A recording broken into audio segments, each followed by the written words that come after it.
Good morning sa lahat ng mga ambisyosang katulad ko. Ayan, good morning din sa aking napakagandang pamangkin. Hi, Ejong! Ngiti ka naman. Ayan, napakaganda ng init, kaya dapat smile lang tayo all the way. At thank you nga pala sa TikTok kasi napakaganda nitong stroller na nabili ko. Affordable, tapos magaan. At of course, madali lang siyang gamitin. Ayun, 7 months na nga pala yung pamangkin kong yan. Inaaya ko nito si mama, papunta kami ng palayan para bisitahin namin yung maliit naming palayan doon. Pero sabi niya, i-enjoy niya muna itong pag-i-stroll sa aking napakagandang pamangkin. Kaya, sige, enjoy mo muna yan, mother.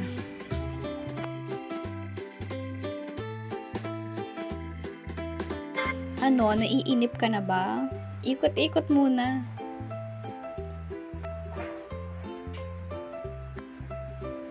Kaya sabi niya, tara na. Uuwi na ulit kami pabalik ang tindahan. At pupunta na kami sa palayan.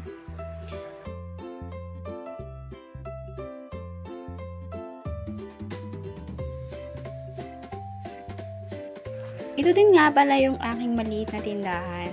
So, marami po kaming gulay dito, ampalaya, carrots, talong, ayan, tilapia, meron din po, maupo, ayan, maggoong, napakasarap na bagoong. At meron si Papa ditong binilad na tilapia, ito po yun, napakasarap niyan. Saktong-sakto po ang alat nito, at masarap po siyang kainin. Bili na po kayo dito sa tindahan, meron pa po kaming stocks.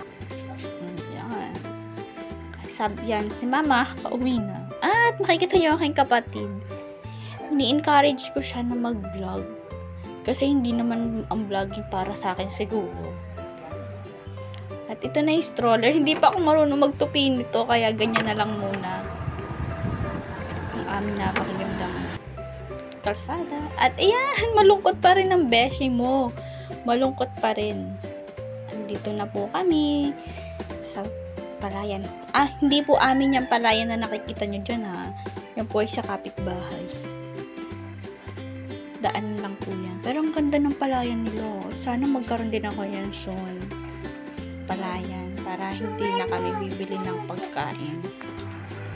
Hi ka muna sa vlog ko, Tiyo. Hi, Tiyo, friend. Hindi na nakita ang Tiyo.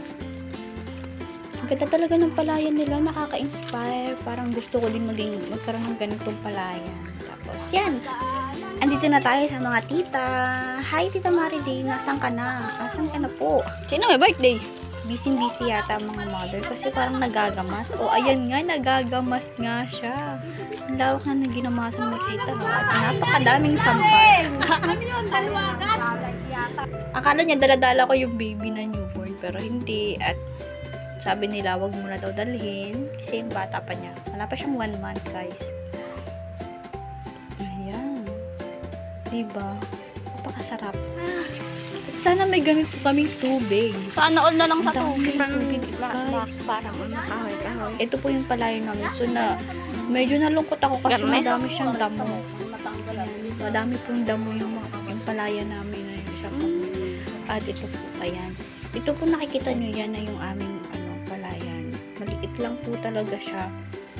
Hindi po ganun kalaki pero nakakatuwa po na kahit paano hindi na kami bibili ng bigas. Ayan. Makakalibre na po kami ng bigas mga ilang buwan din po.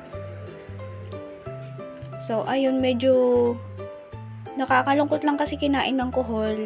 Sa mga ka-agri po diyan na kaklase ko, mga naging schoolmates ko, baka naman pwedeng bigyan nyo ako ng idea paano hindi ko hulin yung yung palayan kasi kinuhul talaga siya.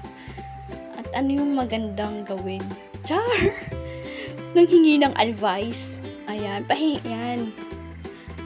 Kasi kinuhul siya, kaya medyo nalulungkot ako. Ang dami niya tuloy, balang-balang. Kung alam niyo yung balang-balang, yun na yun. Pero malapit na, umuuhay-uhay na rin po siya, kaya nakakatuwa. Diba? Makailan man to, sobrang happy ko na. Kasi first time ko lang pong magkaroon ng ganito. First time lang po ever since. Tapos hindi pa po ako hands-on kasi nga buntis ang mother nyo. Shout out nga pala sa Tita Marilyn na sobrang Kailan ang birthday ni Mia? February pala yan. Ala, di February 19 din si Bibi. Dingay, ano? Dito na lang kami makikiano. Happy birthday to you, Dito na lang kami makikiano. Kamatayan ng lulong idi yun? Birthday ko na bukas, kamatayan ng tatay.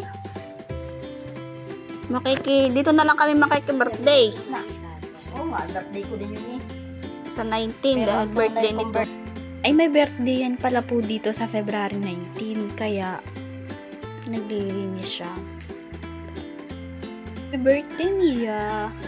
Ayan, medyo late na po talaga tong upload ko. Sorry.